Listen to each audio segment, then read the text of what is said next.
సిద్దిపేట జిల్లా దూల్పేట మండలం కుటికల్ గ్రామంలో ఉన్న మరి కుటికల్ గ్రామ సర్పంచి యువకుడు విద్యావేత్త దాసాల బాలకృష్ణ గారితో మనం ఇప్పుడు ఉన్నాం. మరి దాసాల బాలకృష్ణ గారు రాబోయే 5 ఏళ్ల కాలంలో ఈ గ్రామానికి ఎలాంటి సేవలు అందించబోతున్నారు, పాలకవర్గంతో మమేకమై ప్రజలతో అనుసంధానమై మరి గ్రామంలో అసలు ఎలాంటి సమస్య లేకుండా సత్వర పరిష్కారం కోసం ఎలాంటి నిర్ణయాలు తీసుకోబోతున్నాడు అనేది తన మాటలోనే ప్రకటిస్తున్నాం. మనకు నమస్కారం సార్.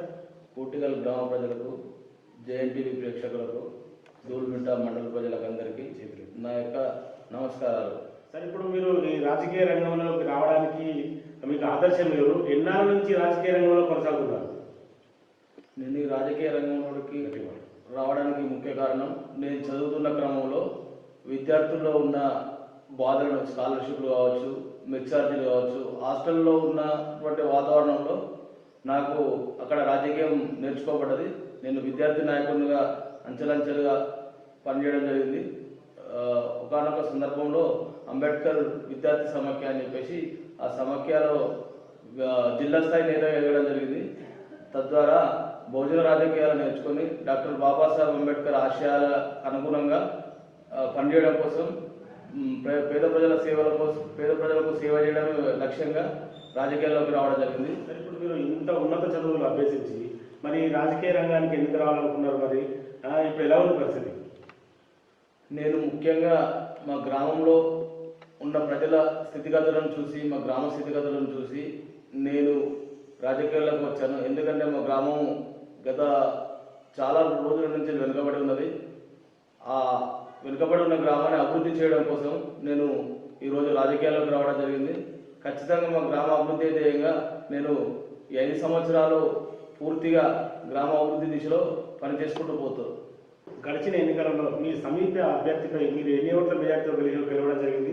అదేవిధంగా గ్రామంలో ఉన్న ఓటర్ల సంఖ్య ఎంత? మా గ్రామంలో మొత్తం 1069 ఓట్లు, 1069లో 900 పోల్ కావడం జరిగింది. నాకు అందులో 350 ఓట్లు వచ్చింది. నేను 46 ఓట్ల మెజార్టీతో గెలవడం జరిగింది. ఎన్నికల బరిలో ఉన్నప్పుడు మీరు ఈ కుటికల గ్రామానికి ఏమేమి హామీలు ఇచ్చడం జరిగింది? మరి ఇలా మరి ప్రజలు ఏమనుకుంటున్నారు? నేను ఈ కుటికల్ గ్రామంలో ముఖ్యంగా ఉప్పురంగడ్డ రోడ్ ఒకటి మంజూరు చేయడంలో కీలకంగా తీసుకుంటానని చెప్పడం జరిగింది. అదేవిధంగా మా గ్రామంలో బస్టాండ్ నుండి కుర్మవాడ వరకు మరియు ఎస్సీ కాలనీ నుండి గ్రామ పంచాయతీకి వచ్చే రోడ్డును సీసీ రోడ్డుగా మార్చడమే ధ్యేయంగా పనిచేస్తున్నా. ఇది ఖచ్చితంగా రాబోయే 5 సంవత్సరాలలో ఎన్ని పరిస్థితులు, ఎన్ని అడ్డంకులు ఎదురైనా పై స్థాయి నాయకులను కలిసి వర్క్ మంజూరు చేయించి ఖచ్చితంగా ఎమ్మెల్యే గారి దృష్టికి తీసుకెళ్ళి ఈ వర్కులు చేయిస్తానని నేను మా గ్రామ ప్రజలకు హామీ ఇవ్వడం జరిగింది. అదేవిధంగా గ్రామంలోనే ఉన్న చిన్న అమరవీరుల స్తూపాన్ని మా గ్రామస్తుల సహకారంతో, దాతల సహకారంతో ఆ అమరవీరుల స్తూపాన్ని అభివృద్ధి పరిచి ఒక మినీ పార్కుగా ఏర్పాటు చేయాలనుకున్నా. అది కూడా మా గ్రామస్తుల ఉన్నటువంటి దాతల సహకారంతో ముందు చేయబోతున్నాను. ఇది ఖచ్చితంగా నేను మా గ్రామస్తులకు ఇచ్చిన హామీ 100% చేసి పెడతాను. ప్రజాపాలన ప్రగతి ప్రణాళికలో భాగంగా ఇప్పటి వరకు ఏమేమి పనులు చేయడం జరిగింది? మరి ఎలా ఉంది గ్రామ పరిస్థితి? ప్రజాపాలన ప్రగతి ప్రణాళికలో భాగంగా మా గ్రామాన్ని మొత్తం మూరీలు ఏదైతే మురుకాలు ఉన్నాయో వాటిని శుభ్రపరిచి బ్లీచింగ్ పౌడర్ చేయడం జరిగింది. అదేవిధంగా వాటర్ ట్యాంక్ని క్లీన్ చేసి క్లోరినేషన్ చేసి బ్లీచింగ్ పౌడర్ వేయడం జరిగింది. మరియు గ్రామంలో ఉన్న ఏదైతే మా పార్కు ఉందో ఆ పార్కుని గ్రామ పార్కు ప్రకృతి వనం, పల్లె ప్రకృతి వనం ఉందో ఆ ప్రకృతి వనాన్ని శుభ్రంగా చేయించడం జరిగింది. గ్రామంలో సీసీ రోడ్ల పరిస్థితి ఏ విధంగా ఉంది? వీధికి సీసీ రోడ్లు ఉన్నాయా, లేకపోతే ఏం చేద్దాం అనుకుంటున్నారు? అయితే మా గ్రామంలో సీసీ రోడ్లు గతంలో వేయడం జరిగింది. కాకుంటే mission Bhagiratha water pipeline ఇంటికి నల్లాలు ఇవ్వడం ద్వారా అక్కడక్కడ చాలా డ్యామేజ్ జరిగింది. మా గ్రామంలో రోడ్ల పరిస్థితి చాలా అధ్వానంగానే ఉంది. నేను దాన్ని గమనించాను కాబట్టి రాజకీయాల్లోకి వచ్చా. ఖచ్చితంగా ఏది ఏమైనా మా గ్రామంలో ఉన్న సీసీ రోడ్లను బాగుపరచడమే ధ్యేయంగా పనిచేస్తా. ఇప్పుడు నేను వచ్చిన తర్వాత ఆల్రెడీ ఒక 4 లక్షలతోటి వడ్లకమ్మరవాడలో ఒక రోడ్డు పోయడం జరిగింది. తర్వాత ఇంకో 5 లక్షల వరకు ఉంది. 5 లక్షల వరకు కూడా ఎస్సీ కాలనీలో గ్రామ పంచాయతీ మార్గం ద్వారా ఆ 5 లక్షల వరకు కూడా త్వరలో ఈ వారం రోజుల్లో పోయడం జరుగుతుంది. మరలా మా ఎమ్మెల్యే గారిని సంప్రదించి, ఎవరైతే గౌరవ జనగామ శాసనసభ్యులు ఉన్నారో పల్లారావు రెడ్డి గారిని సంప్రదించి చాలా వర్కులు మంజూరు చేయించుకొని ఈ గ్రామాన్ని అభివృద్ధి చేస్తాను. అదేవిధంగా అవసరమైతే మన స్థానిక ఎంపీ అయిన భువనగిరి ఎంపీ గారిని కానీ జిల్లా మంత్రి గారిని కూడా వాళ్ళని కూడా కలవడం జరుగుతుంది. వాళ్ళ ద్వారా కూడా వర్కులు మంజూరు చేయించుకొని ఈ గ్రామ అభివృద్ధి ధ్యేయంగా పనిచేస్తారు. గ్రామంలో డ్రైనేజ్ వ్యవస్థ ఏ విధంగా ఉంది, దోమల నివారణ కోసం ఎలాంటి చర్యలు తీసుకోబోతున్నారు? మా గ్రామంలో డ్రైనేజ్ వ్యవస్థ బాగానే ఉంది. మా ఎంపీడబ్ల్యూఎస్ వర్కర్స్ చాలా బాగా పనిచేస్తారు. ఎప్పటికప్పుడు వారంలో శుభ్రపరుస్తూ బ్లీచింగ్ చేస్తూ గ్రామాన్ని పరిశుభ్రంగా ఉంచుతారు. అదేవిధంగా దోమల నివారణలో భాగంగా మేము ఖచ్చితంగా ఫాగింగ్ చేయడం జరుగుతుంది. ఈవినింగ్ అది తీసుకురావడం జరుగుతుంది. ఇంతవరకు అయితే మేము వచ్చి 3 నెలలు అవుతుంది, ఇంకా చేయలేదు. త్వరలో ఆ పనులు మొదలు పెడతాం. ఖచ్చితంగా గ్రామ పంచాయతీలో దోమల నివారణకు మా ఏర్పాట్లు చేస్తాం. అదేవిధంగా ప్రజల్లో మమేకమై ప్రతి శుక్రవారం డ్రై డే నిర్వహించి నీళ్లు నిల్వ లేకుండా, మురుగు గుంతల్లో నీళ్లు నిల్వ లేకుండా దోమల నివారణ కోసం మేము చర్యలు తీసుకోవడం జరుగుతుంది. గ్రామానికి లింక్ రోడ్లు అలాంటివి ఏమైనా ఉన్నాయా, లేకపోతే అక్కడ బీటీ రోడ్లు ఏమైనా వేయించే ప్రయత్నం చేయబోతున్నారా? మరి ఎలా అనుకుంటున్నారు? మా గ్రామానికి ప్రధానంగా ఉన్న లింక్ రోడ్డు అందరూ రైతులు ఉపయోగించే రోడ్డు. చాలా మా రైతులు 500 మంది రైతులు అక్కడ వ్యవసాయం చేసుకుంటారు. ఆ రోడ్డు చాలా అధ్వానమైన స్థితిలో ఉంది. అదే మా గ్రామానికి ఉప్పరొండగడ్డ, కూటిగల్ నుండి ఉప్పరొండగడ్డకు వెళ్ళే రోడ్డు. ఆ మార్గాన్ని ఖచ్చితంగా ఎమ్మెల్యే గారి దృష్టికి తీసుకెళ్ళి ఆ వర్క్ను మంజూరు చేయించి, అదేవిధంగా అవసరమైతే రవాణా శాఖ మంత్రి వారి దగ్గరికి వెళ్ళి కూడా ఆ వర్క్ను మంజూరు చేయించి ఖచ్చితంగా ఆ నిర్మాణంలో భాగస్వాములు అవుతాం. ఖచ్చితంగా మా రైతులకు న్యాయం చేస్తున్నాం. అదేవిధంగా ఇంకోటి కుటిగల్ టు బెక్కల్ గుట్ట వెళ్ళే రోడ్డు కూడా అధ్వాన స్థితిలో ఉంది. ఆ రోడ్డును కూడా మేము మంజూరు చేయాల్సిందిగా ఎమ్మెల్యే గారిని కలిసి మాట్లాడడం జరుగుతుంది. అదేవిధంగా మళ్ళీ ఇంకా రెడ్డనాయకు తండాకు వెళ్ళే రోడ్డు కూడా బాగాలేదు. అక్కడ కూడా కొందరు రైతులు ఉంటారు. ఆ రైతులను ఆ రోడ్డు పై దృష్టి పెట్టి కూడా పనిచేయించడం జరుగుతుంది. ప్రధానంగా మా కూటిగల్ నుంచి సోల్పూర్ వెళ్ళే మార్గంలో 2 కలవాట్లు చాలా అధ్వాన స్థితిలో ఉన్నాయి. వర్షం పడితే మా పాఠశాలకు వచ్చే ఉపాధ్యాయులు చాలా ఇబ్బందులు పడుతున్నారు. అదేవిధంగా రాకపోకలు చాలా అంతరాయం కలుగుతుంది. ఇది కూడా ఆ 2 కలవాట్లో కూడా ప్రభుత్వ దృష్టి ఈ ఎమ్మెల్యే గారి దృష్టికి తీసుకెళ్లి వర్క్ మంజూరు చేయించి ఆ పనులు కూడా చేయించడానికి ఈ 5 సంవత్సరాల కాలంలో నా బాధ్యత తీసుకుంటాను. పరిస్థితి ఏ విధంగా ఉంది? ఈ విధి దీపాలు ఏవైతున్నాయో రాత్రి వేళ సక్రమంగా ఎదుగుతున్నాయా? మరి ప్రజలు అంధకారంలో ఉంటున్నారా? మరి ఎలా ఉంది పరిస్థితి? మా గ్రామంలో ఇంతవరకు నేను వచ్చిన కంచెలి ఒక 40 స్ట్రీట్ లైట్లు, నేను పదవీకాలంలోకి వచ్చిన 40 స్ట్రీట్ లైట్లు వేయడం జరిగింది. ప్రతి వార్డులో స్ట్రీట్ లైట్లు ఖచ్చితంగా రాత్రి కూడా వెలుగునిస్తున్నాయి. ఎక్కడ కూడా ఎలాంటి ప్రాబ్లం లేదు. ఇంకేదైనా ప్రాబ్లమ్స్ ప్రజలు ఏదైనా ప్రాబ్లం ఉంటే ప్రజలు మా దృష్టికి వెంటనే తీసుకొస్తారు. తీసుకురావడంతో త్వరగతిన మేము ఆ సమస్యను పరిష్కరించి అక్కడ విద్యుత్ లైట్లను అమర్చడం జరుగుతుంది. గ్రామంలో అంగన్వాడీ సెంటర్స్ ఎన్ని ఉన్నాయి? మరి సక్రమంగా నడుస్తున్నాయా? మీరు పర్యవేక్షిస్తున్నారా? ఎలా ఉంది పరిస్థితి? మా గ్రామంలో 2 అంగన్వాడీ సెంటర్స్ ఉన్నాయి. ప్రతి అంగన్వాడీ సెంటర్ను ప్రతి నెల మేము సందర్శించడం జరుగుతుంది. అక్కడ వాళ్ళు ఎలాంటి ఫుడ్ మెటీరియల్ ఇస్తున్నారు, పిల్లలకు పౌష్టికాహారం లోపం లేకుండా ఎలాంటి ఆహారాన్ని అందిస్తున్నారు ప్రతిదీ పరిశీలించడం. అదేవిధంగా గర్భిణీ స్త్రీలకు ఎలాంటి ఆహారం ఇస్తున్నారు ప్రతిదీ అడిగి తెలుసుకొని పర్యవేక్షించడం జరుగుతుంది. అదేవిధంగా మా గ్రామంలో 2 అంగన్వాడీలు కిరాయి ఇళ్లలో నడుస్తున్నాయి. వాటికి బిల్డింగ్ లేవు. వాళ్ళ ఒక బిల్డింగ్ శాంక్షన్ అయింది, పని మొదలు పెట్టాము. ఇంకో బిల్డింగ్ శాంక్షన్ కోసం నామంతా కృషి చేసి ప్రత్యేకంగా ఖచ్చితంగా భవనాలు పర్మనెంట్గా ఉండేటట్టు నామంతా కృషి చేస్తారు. ప్రభుత్వ పాఠశాల పనితీరు ఏ విధంగా ఉంది? ఉపాధ్యాయులు సరైన సమయానికి వస్తున్నారా? మరి అదేవిధంగా చుట్టూ ప్రహారీ కూడా ఉందా? మరి ముఖ్యంగా ఏంటంటే విద్యార్థులకు త్రాగునీరు సౌకర్యం ఉందా? టాయిలెట్స్ అలాంటి సౌకర్యం ఉందా? మధ్యాహ్నం భోజనానికి వంటగది ఉందా? మరి ఎలా ఉంది పాఠశాల పరిస్థితి? మా పాఠశాలలోని విద్యార్థులు చాలా బాగా చదువుతారు. ఎందుకంటే మా పాఠశాలలో ఉన్న అధ్యాపక బృందం చాలా మంచి అధ్యాపక బృందం ఉంది. వాళ్ళ అవసరమైతే స్టడీ అవర్స్, స్కూల్ పిల్లల పనితీరును, వాళ్ళ చదువు నైపుణ్యాలను మెరుగుపరచడంలో చాలా బాగా పనిచేస్తున్నారు. మా గ్రామంలోని పాఠశాలలో మూత్రశాలలు మరియు వాటర్ ఫెసిలిటీస్, నీళ్ళ సౌకర్యం చాలా అద్భుతంగా ఉంది. అక్కడ కాకపోతే వంట రూమ్ అనేది సౌకర్యంగా లేదు. ఆ వంట రూమ్ కూడా మా వంతు కృషిగా ప్రభుత్వంతో మంజూరు చేయించి ఆ వంట రూమ్ కూడా ఏర్పాటులో మరియు అదేవిధంగా డైనింగ్ టేబుల్ కూడా ఏదైనా అవకాశం ఉంటే డైనింగ్ టేబుల్ పిల్లలకు కూర్చొని, ఎందుకంటే కోతుల బెడద ఎక్కువ ఉంది పాఠశాలలో. ఆ కోతుల బెడద నుంచి కాపాడడానికి మా ఎమ్మెల్యే గారి దృష్టికి తీసుకెళ్ళి, అవసరమైతే ప్రభుత్వం దృష్టి తీసుకెళ్ళి డైనింగ్ టేబుల్ మరియు వంట రూములు మంజూరు చేయించి నిర్మాణం కోసం నేను కృషి చేస్తానని తెలియజేస్తున్నాను. విద్యార్థుల కోసం నా శక్తి మేరకు పై స్థాయి నాయకుల దృష్టికి తీసుకెళ్ళి డైనింగ్ హాల్ ఏర్పాటు చేసి వారి భోజన వసతి కోసం డైనింగ్ హాల్ ఏర్పాటు చేయడం కోసం నా వంతు కృషి చేస్తాను. పాఠశాలలో చదువుతున్న విద్యార్థుల కోసం ఎవరైనా డోనర్స్ కానీ ఇతరత్ర కానీ మీరు కానీ ఇతరులు కానీ డొనేషన్ చేసిన సహకారాలు ఉన్నాయని ఏమనుకుంటున్నారు విద్యార్థులు? మా గ్రామంలో ఇంతకుముందు చదువుకున్న పూర్వ విద్యార్థుల ద్వారా కొన్ని డొనేషన్స్ వసూలు చేయడం జరిగింది. గతంలో వాళ్ళు ఉన్నప్పుడు వాళ్ళ డొనేషన్స్ అధ్యాపక బృందం చేత గ్రామంలో పాఠశాల బిల్డింగ్ అన్నిటికీ కలర్ వేయడం జరిగింది. అదేవిధంగా డోనర్స్ ద్వారా పాఠశాలకు ఉన్న విద్యార్థులకు మధ్యాహ్నం భోజనం కోసం ప్లేట్లు అందజేయడం జరిగింది. డోనర్స్ ద్వారా చాలా అద్భుతంగా మా పాఠశాలలో విద్యార్థుల సంఖ్య కూడా గణనీయంగా పెరిగింది. గతంలో ప్రైవేటు సంస్థలకు పంపించేవాళ్ళు, ఇప్పుడు మా దగ్గర ఉన్న అధ్యాపక బృందం చాలా శక్తివంతంగా మంచి వాళ్ళు కృషి చేయడం జరుగుతుంది విద్యార్థుల చదువు కోసం.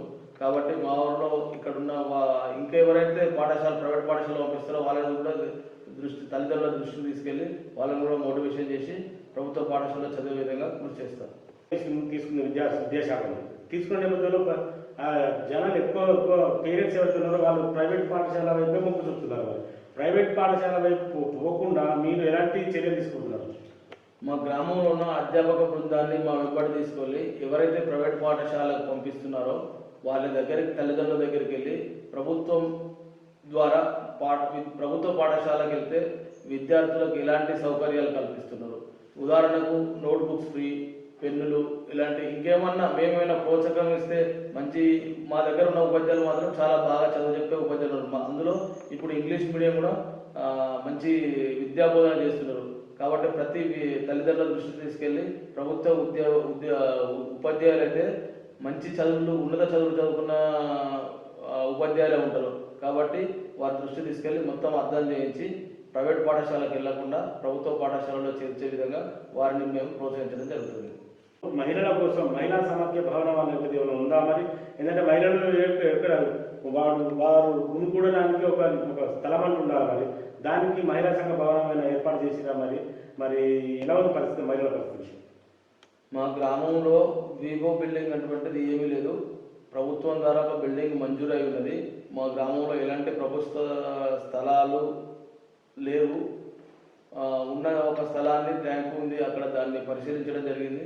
అది పై స్థాయి అధికారులకు తీసుకెళ్ళి దృష్టిలో పెట్టి అవకాశం ఉంటే ఖచ్చితంగా గ్రామ సమాఖ్య మహిళా సమాఖ్య బిల్డింగ్ను నిర్మాణం కోసం కృషి చేస్తారు. ఇక్కడ మీ గ్రామంలో స్వాతంత్ర సమయంలో అమరవీరులు చాలా మంది ఉన్నారు. మరి అమరులైన వారు చాలా మంది ఉన్నారు. మరి వారి కోసం ఒక స్తూపం ఏర్పాటు చేసేది. మరి స్తూపం అరకొరగా ఏర్పాటు చేసి దాన్ని చాలా అలాగే ఉద్దేశం జరిగింది. అక్కడ ఊరవతల బ్రిడ్జి దగ్గర మర్రి చెట్టుకు కొంతమందికి కట్టి కాల్ చేయడం జరిగిందని చెప్పేసి ప్రజలు అనుకుంటున్నారు. చాలా మాటలలో వినలేదు. మరి ఈ స్తూపాన్ని అందంగా తీర్చిదిద్దడానికి చుట్టూ ప్రాజెక్టు అలాంటివి చేయడానికి మీరు ఎలాంటి చర్యలు తీసుకోబోతున్నారు? మా గ్రామంలో తెలంగాణ రైతాంగ సాయుధ పోరాటంలో చాలామంది అమరులు కావడం జరిగింది. ఏదైతే పక్కనున్న గ్రామం బైరన్పల్లి గ్రామంలో దాడి జరిగిందో అదే రోజు మా గ్రామంలో కూడా భీకర దాడి చేయడం జరిగింది. మా గ్రామంలో స్వతంత్ర సమరయోధులుగా ఒక 40 మంది అమరులు కావడం జరిగింది. ఈ గ్రామంలో ఉన్నటువంటి అప్పుడు తెలంగాణ రైతాంగ సాయుధ పోరాటంలో పాల్గొన్న 40 మంది అమరులు కావడం జరిగింది. వారి స్మారకార్థమే ఒక స్తూపాన్ని ఏర్పాటు చేయడం జరిగింది. ఆ స్తూపాన్ని అప్పుడు వాళ్ళు మంచి ఉద్దేశంతో నిర్మించింది కాబట్టి దాన్ని మధ్యలో వదిలేసారు. ఖచ్చితంగా మా ఊరి దాతల సహకారంతో ఆ స్తూపాన్ని మేము నిర్మాణం చేసి అక్కడ మినీ పార్కుగా ఏర్పాటు చేయడం జరుగుతుంది. మరి అదేవిధంగా మా అమరవీరుల స్మారక చిహ్నమైన వాళ్ళు రక్షణ కోసం ఏర్పాటు చేసుకున్న బురుజు కూడా శిథిలావస్థలకు చేరడం జరిగింది. ఈ బురుజును కూడా మేము ఖచ్చితంగా ప్రభుత్వం దృష్టికి తీసుకెళ్ళి ఎంపీ గారి దృష్టికి, ఎమ్మెల్యే గారి దృష్టికి తీసుకెళ్ళి ఖచ్చితంగా ఆ బురుజును కూడా మేము మళ్ళీ కనుమరుగు కాకుండా, చరిత్రను కనుమరుగు కాకుండా ఆ బురుజును కూడా రిపేర్ చేయించుకొని అది ఒక మా తెలంగాణ రైతాంగ సాయుధ పోరాటం అంటే కూటిగాళ్ళు కూడా అందులో భాగస్వామ్యం ఉన్నది అని చెప్పేసి విధంగా ఆ బురుజును కూడా మేము మళ్ళీ పునర్నిర్మాణం చేసుకోవడం జరుగుతుంది. అదేవిధంగా ఏదైతే తూటాల మరి అని చెప్పుకుంటారో మా గ్రామానికి చిహ్నమైనటువంటి తూటాల మరి అక్కడ ఉన్న మర్రి చెట్టుకు ఒక 16 మందిని చుట్టూ కట్టేసి అప్పుడు రజాకారులు దాడి చేయడం జరిగింది. ఆ అమరులైన వారికి స్మారకంగా ఆ మర్రి చెట్టును కూడా ఒక చిహ్నంగా తీసుకోవడం జరుగుతుంది. వీటిని డెవలప్ చేయడం కోసం ఖచ్చితంగా ప్రభుత్వం దృష్టికి తీసుకెళ్లి మా గ్రామాన్ని ఒక పర్యాటక కేంద్రంగా ప్రకటించాలని చెప్పేసి నేను గ్రామ సర్పంచ్గా ప్రభుత్వం దృష్టికి నేను తీసుకెళ్లడం జరుగుతుంది. అంతా బాగా ఎక్కిరు. ఎంతసేపు అమరవీరుల స్తూపం అనేది బైరన్పల్లికే అంకితం అవుతుందని ఎవరు వచ్చినా, అధికారులు వచ్చినా, నాయకులు వచ్చినా, మంత్రులు వచ్చినా, ఎవరు వచ్చినా కానీ బైరన్పల్లికి వెళ్ళడం జరుగుతుంది. ఈ కూటికల్ వైపు కన్నెత్తి కూడా చూడడం లేదు. మరి కూటికల్లో కూడా చాలా మంది అమరులయ్యారు, చాలా మంది మంచి పేరు ఉంది. మరి ఎందుకు ఇటువైపు ఇక్కడ ఎందుకు పేరు వస్తలేదు? మరి ఆ బైరన్పల్లికే పేరు ఎందుకు వస్తుంది? మరి వీర కూటికలను ఎందుకు ఇక్కడ నామకరణం చేస్తలేదు? అయితే మా గ్రామంలో వాస్తవంగా బైరన్పల్లి తర్వాత ఉన్నటువంటి ముందు వరుసలో ఉన్నటువంటి గ్రామం కూటిగల్.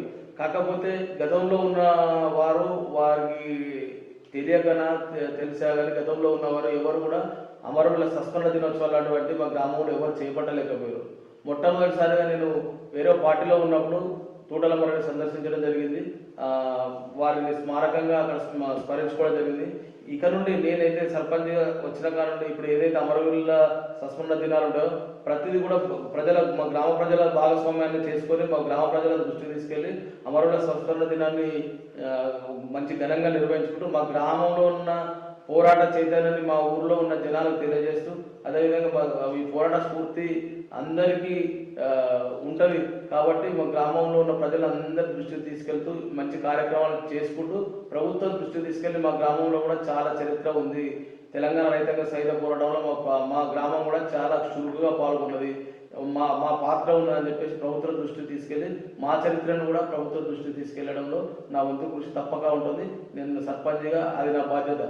కూటికల్ గ్రామము చూడడానికి గ్రామం బాగా ఉంది. మరి గ్రామంలో ఉన్న వీధులు చాలా అపరిశుభ్రంగా, వీధుల్లోనే మురికి నీరు ప్రవహిస్తూ ఉంటుంది. మరి ఎప్పుడు అసలు గత కొన్ని సంవత్సరాల నుండి కూడా ఇలానే ఉంది. మరి సర్పంచులు కొత్త సర్పంచ్గా పోయినా ఉన్నా అసలు ఈ ఊరు వ్యవస్థ అసలు ఎందుకు మారలేదు? మరి వీధులన్నీ శుభ్రంగా ఎందుకు ఉండలేకపోతున్నాయి? మరి నిర్లక్ష్యం వైఖరి ఎందుకు ఇక్కడ జరుగుతుంది? అయితే మా గ్రామంలో నేను సర్పంచ్గా ఎన్నుకోబడ్డ తర్వాత నేను ఖచ్చితంగా మంచి పరిశుభ్రత మీద దృష్టి పెడుతూ పనిచేస్తున్నాను. ఖచ్చితంగా ఇలాంటి వీధి ఏ వీధిలో కూడా మురుగునీరు నిల్వ లేకుండా ప్రజలను భాగస్వామ్యం చేసుకొని ప్రజల్లో చైతన్యం చేసి ప్రజల మధ్యలోకి వెళ్ళి ఖచ్చితంగా మురుగునీరు అనేది రోడ్డు మీదకి రాకుండా, అవసరమైతే మీకు సదుపాయం లేకపోతే ఇంకుడు గుంతల పరిష్కారంగా ఇంకుడు గుంతలు తవ్వుకోండి. మీకు ప్రభుత్వం కూడా ఇంకుడు గుంతల ద్వారా ఎంతో కొంత సహాయం చేస్తుంది. కాబట్టి ప్రజల భాగస్వామ్యంతో ప్రజల దృష్టి తీసుకెళ్లి ఈ గ్రామాన్ని పరిశుభ్రతగా ఉంచడానికి నేను ఎల్లవేళ సర్పంచ్గా కృషి చేస్తాను. డ్రైనేజీ లేదా ఇంకుడు గుంతలు దొరికింది. ఇంకుడు గుంతల వల్ల ఎలాంటి లాభం జరుగుతుంది ఇక్కడ ప్రజలకు? ఇంకుడు గుంతలు నిర్మాణం చేయడం ద్వారా మన వాటర్ ఏదైతే మనం వాడుతున్నామో వృధాగా పోయే వాటర్ అంతా అక్కడ అండర్ గ్రౌండ్లోకి వెళ్ళి అండర్ గ్రౌండ్లో ఇంకుడు గుంత తవ్వడం వల్ల ఆ గ్రౌండ్ వాటర్ తీసుకొని అది మళ్ళీ మన ఊట రూపంలో బావుల ద్వారా పాత బావులు ఏవైతున్నాయో బోర్లకు భూగర్భ జలాలు పెరిగి మన ఊరికి చాలా ఉపయోగకరంగా ఉంటుంది. దయచేసి ప్రజలు డ్రైనేజీ మురుగునీటి కాలువల మీద ఆధారపడే బదులు ఇంకుడు గుంతలు తీసుకొని చేయడం చాలా బాగుంటుందని నా అభిప్రాయం. ఖచ్చితంగా మా గ్రామంలో ఇంకుడు గుంతల నిర్మాణం కోసం ప్రజల చైతన్యపరుస్తూ ఇంకుడు గుంతలు తీయడం కోసం నా వంతుగా ఖచ్చితంగా నేను కృషి చేస్తాను. ఈ ఎండాకాలంలో ఈ గ్రామంలో త్రాగునీటి పరిస్థితి ఏ విధంగా ఉంది? ప్రజలు ఏమనుకుంటున్నారు? మా గ్రామంలో మిషన్ భగీరథ ద్వారా వచ్చే వాటర్తో పాటు మాకు ప్రధాన సోర్స్ అయిన బుషకుంట బోరు నుండి మరియు సమ్మక్క దగ్గరున్న బోరు నుండి మా గ్రామానికి త్రాగునీరు అందజేయడం జరుగుతుంది. అదేవిధంగా వేసవికాలం దృష్టిలో పెట్టుకొని మా గ్రామంలో నీటి ప్రాబ్లం రాకుండా హనుమాన్ టెంపుల్ దగ్గరికి మరియు పాలెట్ ఆంజనేయుల ఇంటి దగ్గరికి 2 చిన్న మోటార్లు తీసుకొచ్చి బిగించడం జరిగింది. అవి మంచి నీరును అందిస్తుంది. దాంతో ప్రజలు కూడా చాలా సంతోషంగా ఉన్నారు. కంపల్సరీ ఈ వేసవి కాలంలో ఎలాంటి నీటి ఎద్దడి రాకుండా, నీటి ప్రాబ్లం రాకుండా ప్రజలకు ఎల్లవేళ త్రాగునీరు అందించడమే లక్ష్యంగా నా వంతుగా కృషి చేస్తూ, అదేవిధంగా ఇది రాబోయే 5 సంవత్సరాల కాలం కూడా నేను ప్రజలకు త్రాగునీరు విషయంలో ఎలాంటి కొరత రాకుండా, ఎలాంటి ఇబ్బందులు రాకుండా నేను ఖచ్చితంగా మా గ్రామ ప్రజల కోసం పనిచేస్తూనే ఉంటాను. గ్రామంలోని ఒక నల్లకుంట చెరువు, ఒక బుష చెరువు, ఈ 2 ఉన్నాయి. మరి ఈ రెండిట్లో ఈ సమ్మక సారక దగ్గర ఉన్న నల్ల చెరువులో నీరు సమృద్ధిగా వస్తుంది. వర్షాలు వస్తే నీరు ఫుల్ అయిపోతుంది, నిండుగా ఉంటుంది. మరి నిండుకుండలా మారుతుంది చెరువు. మరి అది త్వరగా వల్ల దిగిపోతుంది. మరి ఎందుకు అంత మరి తుమ్ము సరి లేకనా కలుగుతుంది? ఎలాంటి ప్రాబ్లం ఉంటే రైతాంగానికి సాగునీరుకు మంచిగా ఈజీగా ఉంటుంది. మరి చాలా చక్కగా సాగు చేసుకుంటారు రైతులు. మరి కొద్ది రోజుల తర్వాత చాలా ఇబ్బందులు గురవుతుంటారు. మరి ఎందుకలా నడుస్తుంది? అసలు ప్రాబ్లం ఏంటి? మా గ్రామంలో ప్రధానంగా సాగునీటి కోసం ఉన్నటువంటి ప్రధాన వనరు కూటిగల్ నల్ల చెరువు. ఆ నల్ల చెరువుకు నీరు వసతి బాగానే ఉంటుంది. పైనుండి వచ్చే నీటి వసతి కూడా వర్షాకాలం పడ్డదంటే 3-4 చోట్ల నుంచి వర్షం వస్తుంది. ఆ నీటి ఉండడం కోసం మేము చాలా కృషి చేస్తున్నాం. కాకపోతే మా గ్రామానికి సంబంధించిన ఆ చెరువు దగ్గర తూము చాలా ప్రమాదంలో ఉంది. ఆ తూము డోరు దెబ్బతినడం జరిగింది. అదేవిధంగా ఏదైతే రైతులకు ప్రధానంగా పంటలకు పోయేటువంటి ప్రధాన కాలువ ఏదైతే ఉందో ఆ కాలువ కూడా శిథిలావస్థకు చేరి ఆ నీరు అనేది వృధాగా బావులో కలవడం జరుగుతుంది.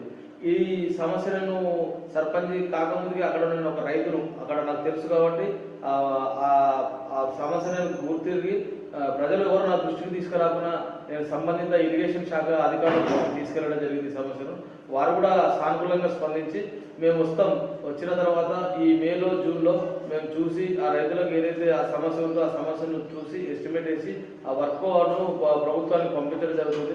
కాస్త కొంత సమయం తీసుకొని వర్క్ మంజూరు చేసుకొని నేను ఆ పనులు ఖచ్చితంగా పూర్తి చేసుకుందామని చెప్పేసి ఆ ఇరిగేషన్ అధికారులు కూడా మాకు హామీ ఇవ్వడం జరుగుతుంది. దీని ద్వారా మేము ఒక 200 నుంచి 300 రైతులకు న్యాయం జరుగుతుంది. కంపల్సరీ ఇరిగేషన్ అధికారులు స్పందించి ఆ చెరువును తూమును మరమ్మతులకు సహకరించి వర్క్ను మంజూరు చేయవలసిందిగా కోరుకుంటున్నాను. పారిశుద్ధ కార్మికులు ఉన్నారో ఈ గ్రామ పంచాయతీకి, కూటికల్ గ్రామ పంచాయతీకి ఎంతమంది పారిశుద్ధ కార్మికులు ఉన్నారు? మరి సఫిషియెంట్గా ఉన్నారా? మరి ఏమనుకుంటున్నారు? గ్రామ జనాభా దృష్ట్యా ఇప్పుడైతే 5 పారిశుద్ధ కార్మికులు పనిచేస్తున్నారు. మరి మా జనాభా పెరగడంతో మాకు కూడా ఇంకా సిబ్బంది అవసరం అవుతుంది. త్వరలో మేము పై స్థాయి అధికారుల దృష్టికి వెళ్ళి మా గ్రామానికి సరిపడా సిబ్బంది కోసం పై స్థాయి అధికారుల దృష్టికి తీసుకెళ్ళి ఇంకా సిబ్బంది కూడా నియమించుకోవడానికి మా వంతుగా ప్రయత్నం చేస్తాం. ఈ 5 కూడా పారిశుద్ధ కార్మికులు చాలా మంచిగా పనిచేస్తున్నారు. వాళ్ళు కూడా గ్రామాభివృద్ధిలో తోడ్పడుతున్నారు. వేతనాలు ఇప్పటి వరకు అయితే ఎలాంటి పెండింగ్ లేదు. వేతనాలు వాళ్ళకు వెంటనే మేము ప్రభుత్వం దృష్టి తీసుకెళ్ళి మరి మా దగ్గర ఏమైనా జీపీ ఫండ్స్ ఉన్నా కూడా మేము వాళ్ళ వేతనాలు ఆపకుండా వాళ్ళకి వేతనాలు ఇవ్వడం జరుగుతుంది. వేతనాలు ఇంతవరకు అయితే వాళ్ళకి ఎలాంటి పెండింగ్ లేదు. ఈ ప్రభుత్వంలోని పథకాలు విద్యార్థులకు ఉచిత నోటు పుస్తకాలు అలాంటి మరి మధ్యాహ్న భోజనం ఇలాంటి కార్యక్రమాలు ఉన్నాయి. ఈ కార్యక్రమాలను దృష్టిలో తీసుకెళ్ళి అదేవిధంగా ప్రభుత్వ ఉపాధ్యాయులు ఉన్నత చదివి వాళ్ళు టీచర్ జాబ్ కోసం వాళ్ళు ఎంతో కష్టపడి ప్రిపేర్ అయ్యి ఎగ్జామ్స్ రాసి వస్తుంటారు. ఉన్నత చదివిన వాళ్ళే ఉంటారు. వీటన్నింటిని వారికి బోధించి విద్యార్థుల తల్లిదండ్రులకు తెలియజేసి ఖచ్చితంగా ప్రభుత్వ పాఠశాలకు వచ్చే విధంగా నా వంతు కృషి చేస్తాను. ముఖ్యంగా మీ గ్రామంలో నేరాల నియంత్రణ కోసం, దొంగతనం జరగకుండా, ముఖ్యంగా ఇవన్నిటి కోసం నేరాలను అరికట్టడానికి సీసీ కెమెరాల ఏర్పాటు చేయబోతున్నారా? చేసిరామని ఈ గ్రామంలో యువకులు చదువుకున్న వ్యక్తి మరి ఆ నేరాల నియంత్రణకు ఎలాంటి చర్యలు చేపట్టబోతున్నారు?